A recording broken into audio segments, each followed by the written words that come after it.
To stop Alzheimer's in the early stage, there is a scientist who has found out what works best. Pat McGeer from the University of Vancouver in Canada. This well-known scientist has his own ideas about Alzheimer's development.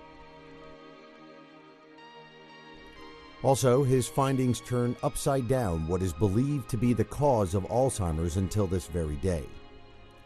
The methods he uses, colored brain samples, were the key to a very important discovery.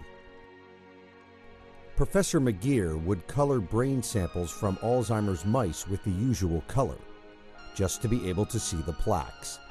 But one day he uses a different color. Originally, we were exploring whether or not it may be a virus infection which could trigger Alzheimer's.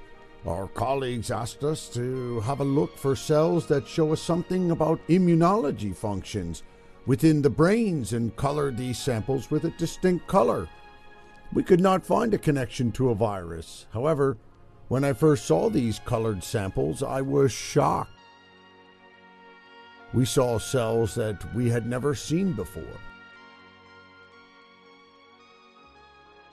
These were not the old, well-known deposits like plaques which were visible under the microscope, but new cells in high numbers that look like so-called microglia. These only occur in such a large number under one circumstance, namely when there is an inflammation.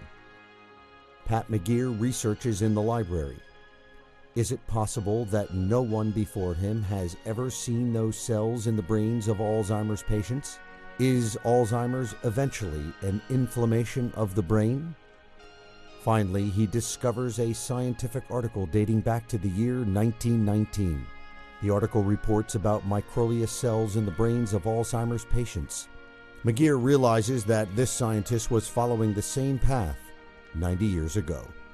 Inflammation of the brain as a possible cause of dementia.